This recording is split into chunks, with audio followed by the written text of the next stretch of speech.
Hi friends, हमारा question है sum of the three term of AP with integral common difference is 54 and sum of first 20 term lies between 1600 to 1800। Find 11। हमें 11वां इस AP का 11वां term बताना है। तो हमें पहले जो दिया है उसको लिखते हैं।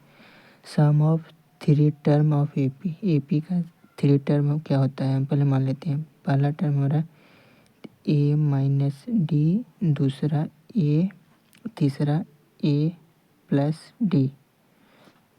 और दिया है जो थ्री टर्म का सम है वो 54 दिया है। तो हम इसको जोड़ेंगे तो क्या आ जाएगा, 3a और डी से तो डी कैंसिल हो गया, मतलब 3a बराबर 54 आ गया। तो यहाँ से हमारा ए की वैल्यू क्या आ गई, 18 आ गई। तो ये हमारा ये सेकेंड टर्म है।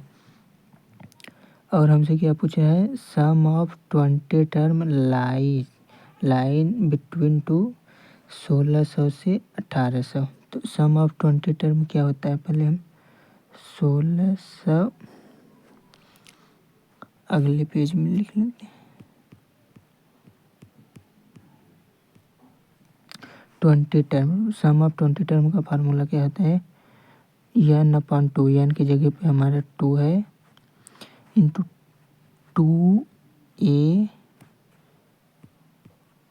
2a plus n minus 1d। n तो हमारा 20 है, उसमें से एक माइनस 19d। ये बोल रहा है तो ये इसके बीच में है, 1600 से 1800 के बीच में है। जो 20 टर्म है वो 1600 से 1800 के बीच में है। अब इसी को रखने पर तो हमारा क्या हो जाएगा, 1600 ग्रेटर देन, इसका जो मान निकाले थे 20/2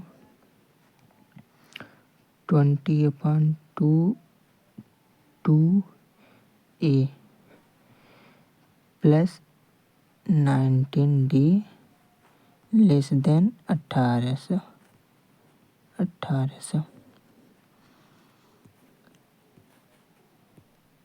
ये हमारा एक जीरो चला गया, ये 2 से 2 चला गया। तो यहाँ पर 160 ग्रेटर देन, यहाँ पर 2a plus 19d greater than 180।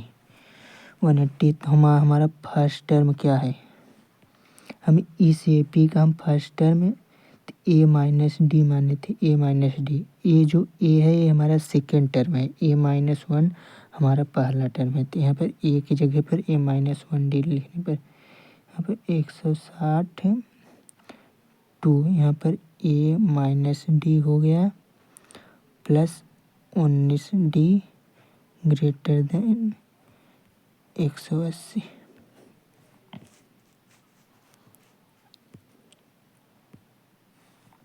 अगले पेज में 160 ग्रेटर देन, यहाँ से 2a माइनस 2d,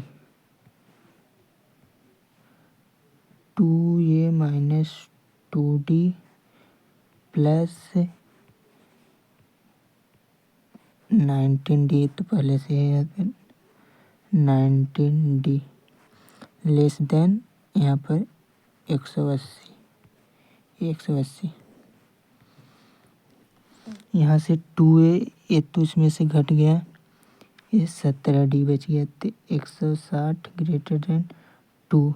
ए का मान हमारा कितना था, ए का मान हमारा क्या आया था, ए का मान हमारा 18 आया था। तो 18 यहाँ पर रखने पर 18 हो गया प्लस 19 में से 2d चला गया, तो यहाँ पर 17d हो गया ग्रेट लेस देन और 180।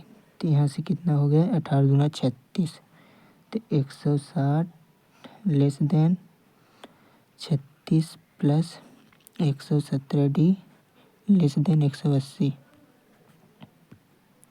ये जो 36 है इधर से भी घटेगा, इधर से भी घटेगा, तो कितना हो गया, 160 में से 36 चला गया तो कितना बचा, 124, यहाँ पे 124 less than 17D less than, इधर से चला गया तो यहाँ पर क्या बचा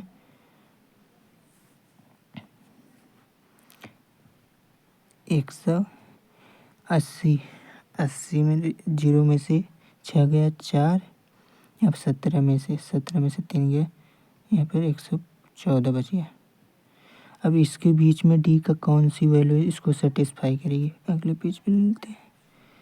तो क्या था 124 greater than 17D greater than 144।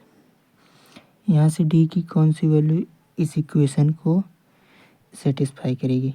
D की वैल्यू हम यदि 8 लेते हैं तो 8 17 ठीक कितना होता है 136 प्लस ग्रेटर देन तो 136 हो गया, यहाँ से 144 हो गया। डी की वैल्यू हम क्या लिए थे, डी बराबर 8 लिए थे और डी की वैल्यू हमें इंटीग्रल पूछी है, तो डी की वैल्यू कोई भी इंटीग्रल लेने पर यहाँ से डी की वैल्यू 8 लिए हैं तो ये इस इक्वेशन को सेटिस्फाई करेंगे। यदि हम 9 यदि 7 लेते हैं तो इससे और भी छोटा आएगी तो 114 आ जाएगा।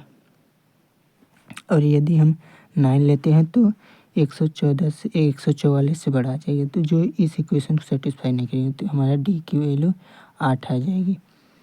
तो हमारा और हमसे क्या पूछ रहा है A11 का मान पूछ रहा है। तो A11 बराबर क्या हो जाएगा A प्लस 10D।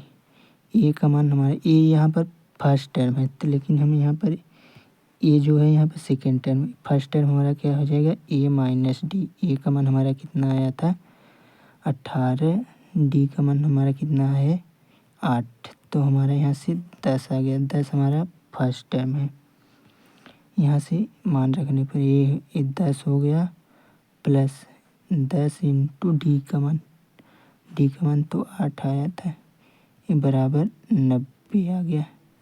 90 हमारा A11 बराबर 90 आ गया। हमारा कौन सा ऑप्शन है, B option is correct. Thank you, best of luck.